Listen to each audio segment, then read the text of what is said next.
Hi guys! Welcome to my YouTube channel where we're talking about everything related to child abuse. My name is Liz and this is the 6th video in a series of videos I'm posting in a playlist on YouTube on how to work through PTSD triggers and any other type of dysregulation. And if you haven't watched the first 5 videos, please go back and do so. All the videos build upon each other, and I want you to be successful in this. So please put this on pause and watch all the videos in order. At this point, I would say that you have successfully worked through your trigger and have calmed down. Okay, you were able to notice that you're triggered. You were able to change settings, take yourself to a safe place, do the breathing technique I showed you, and bring yourself back into the present moment. Realize that you're safe, you're okay, you're an adult, you have resources, you can help yourself. You're okay. And that's awesome because you could stay in your trigger for hours, days. But instead, you took the steps to help yourself. So that's such a big deal. At this point, I'm going to call this step 5. There's 2 parts to this. The first part is to kind of tune in, notice what you're feeling. You may have some feelings come up. You might have certain signs of release, releasing the energy. You might start crying.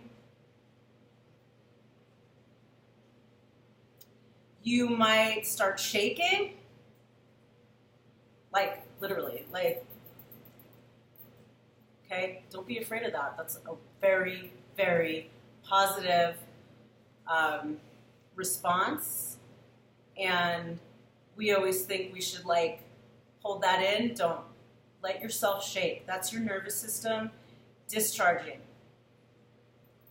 And if that's happening, it means that whatever was triggering you is actually going to be maybe less triggering in the future because some of the energy actually got discharged by the nervous system. There are subtler signs of release,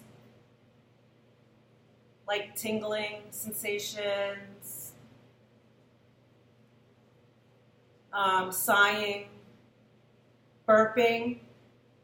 I had a therapist tell me that when you burp, you're releasing fear. Coughing, I've had my throat just start tickling all of a sudden, need to cough. I bet sneezing is in there too. Crying, yawning.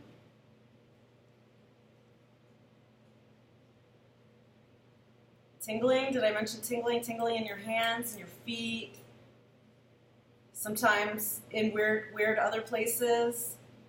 That tingling is awesome. It's basically blood flow going back into, areas of your body that were super tight and tense. Could also be your nervous system discharging the trigger. You may also, at this point, feel completely exhausted. Just drained, like you want to go take a nap or you want to go to sleep. Go do that. This is a time for you to take care of yourself.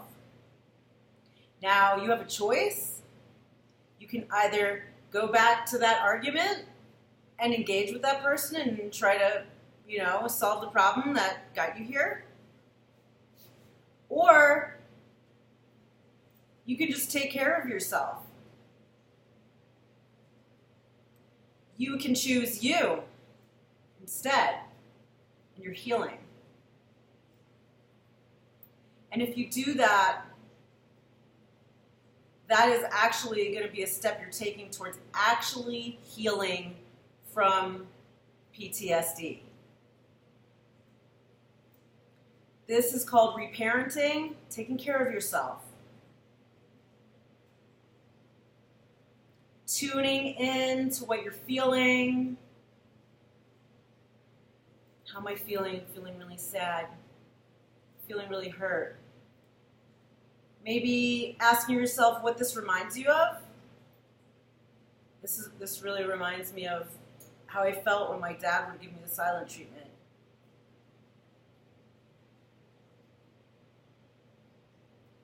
You may have very intense feelings come up of shame and guilt, self-loathing, just general sense of pain, emotional pain.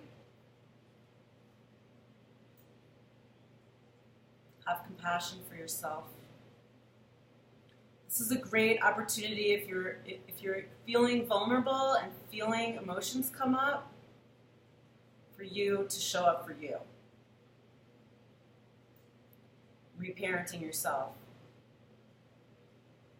The way that I do that is, see, I automatically have my hands on my heart. This is what I do. And I identify as the parent, but I go into that little girl in there that's feeling all of these feelings. And I validate her experience. I can see how much pain you're in.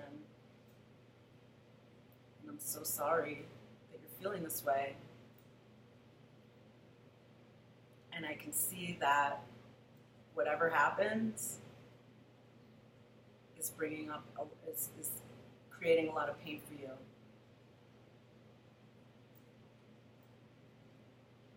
And speaking to that little girl or little boy in there, but also listening. She might have something to tell you. You might have a memory come up.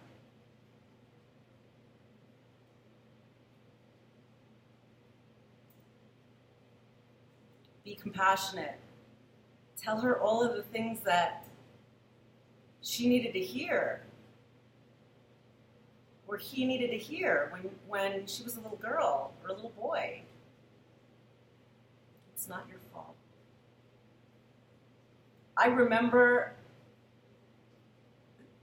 actually that's, kind of going through this and working through some heavy emotions a couple years back, and I was in so much emotional pain, and I was tuning in, like, what does she need to hear right now? It's not your fault. It's not your fault. There's nothing wrong with you. It's not your fault. And I said this to myself over and over again in the kindest, gentlest, most loving way that I could. And let me tell you, I felt incredibly better the next day after I slept. I really believe that I healed a big piece of my trauma just by doing that. And I was alone. I was by myself. I didn't have a therapist there. Your therapist can't always be there.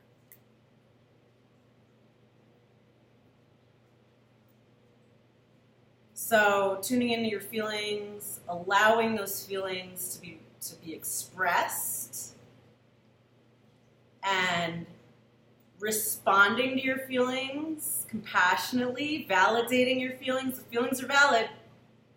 They're there for a reason.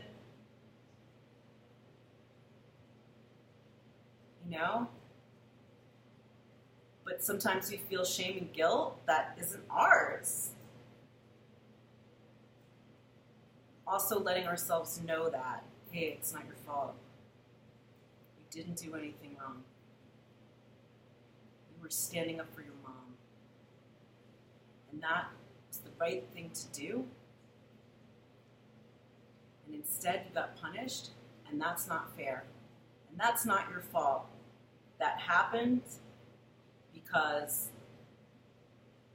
your father was sick, your mother was sick, and part of their sickness was to blame you. Okay, this is what I tell myself. This is just an example. So this is a form of reparenting. You're literally creating new pathways in your brain when you do this. The self-talk, it's real. You're literally like in your brain, in the world of your brain, you're going back to that little girl, that little boy, and being the parent that you deserve to have. Being the parent that didn't show up for you. You're now being that person, and you're speaking to your little girl, your little boy, the way that you needed your mother and father to talk to you. Comforting you. Caring about you. Understanding what you're going through. And reassuring you that you are there for you to take care of you. And then you ask yourself, what is it that you need? You might need a hug. Hug yourself. Really, pretend that you're hugging yourself as a child, but as an adult. You may want to go, get a hug from one of your friends, but I'm not gonna recommend that, because I don't want to teach more codependency here. I want to teach how you can take care of yourself. So you got everything you need inside yourself.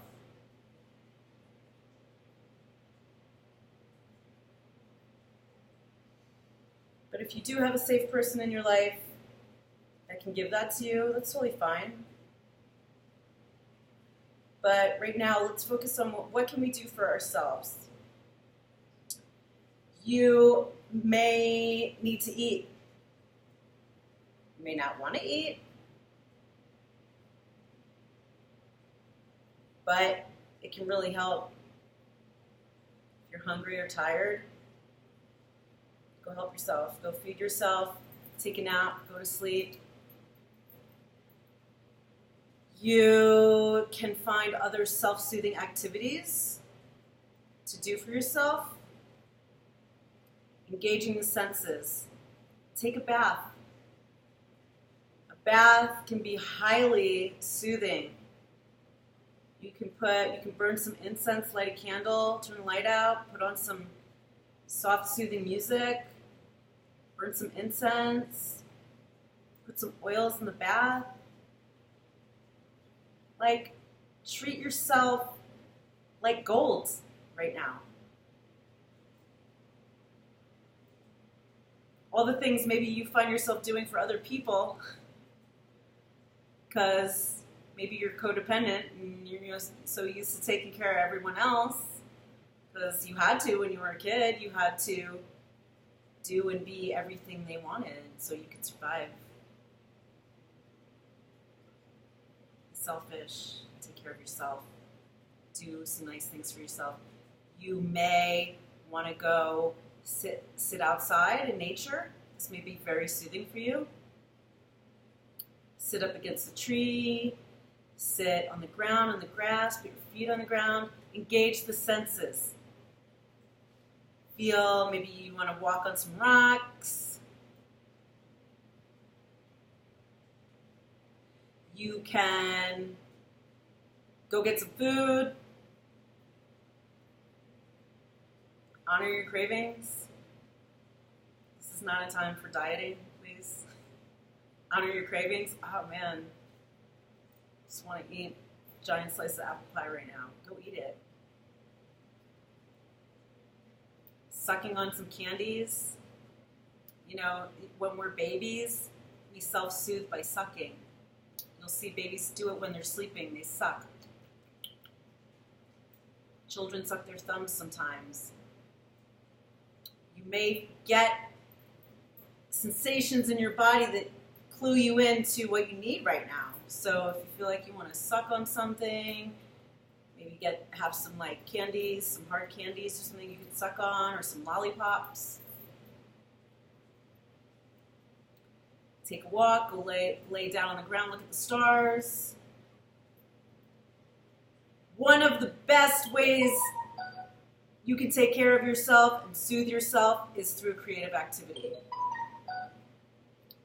Some kind of artwork, drawing, painting, playing with clay, even just playing with clay. Get some of that, I think they call it Sculpey. It's like clay. They have it in different colors. And just like squeeze it. Play with it. You don't have to make anything. Just soothe yourself.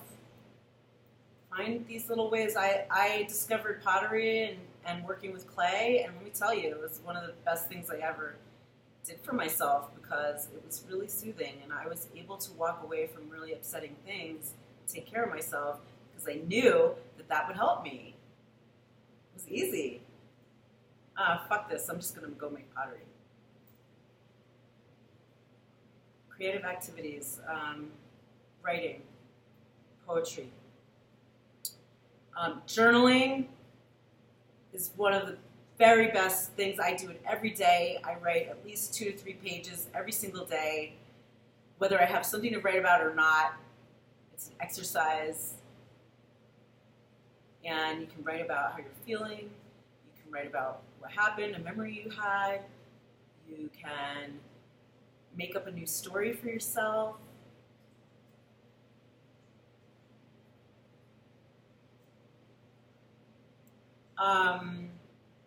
So engaging the senses, taste, smell, burning some incense, smelling essential oils, go take a walk and smell the roses. You know, a lot of times when we get into nature, there are some wonderful scents, like walking in a pine forest, that smell. Sound, nice music. Maybe you want to listen to some rain. Maybe that's soothing for you. I know it is for me. I like thunderstorms. I like the sound of crickets and frogs, dolphins. There's set yourself up for success here.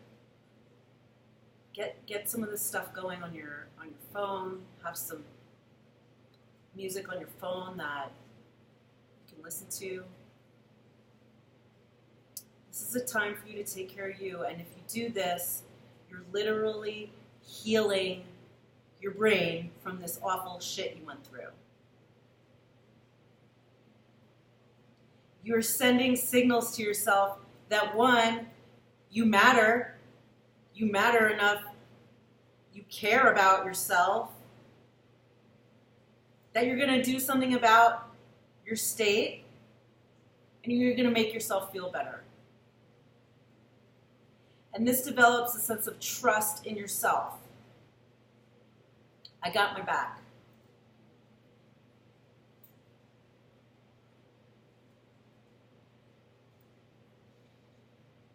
And that's it.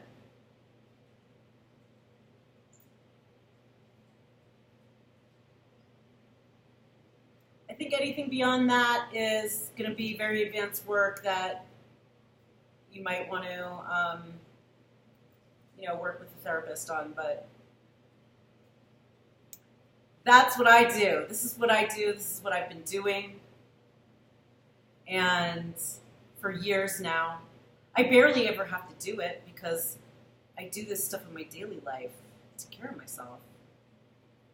Keep myself away from toxic people, toxic situations, things that don't feel good to me. And I engage in activities and relationships that do feel good. And I hardly ever get triggered now. So if I do, and know how to help myself. So thank you so much for joining me. I'm so proud of you guys. You're doing the work. You're trying to help yourself. This could take you weeks, months, years to get good at. But you got to start somewhere. So start small, take it down step by step, and show yourself some appreciation right now. Thank you for helping me. Take care, you guys. Please like this video if you like it.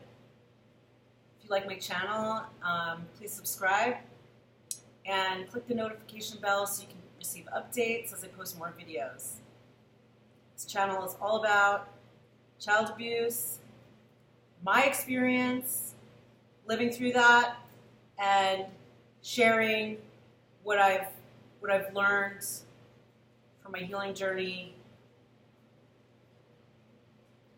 to help you guys help yourselves heal. I love you. Be kind to you.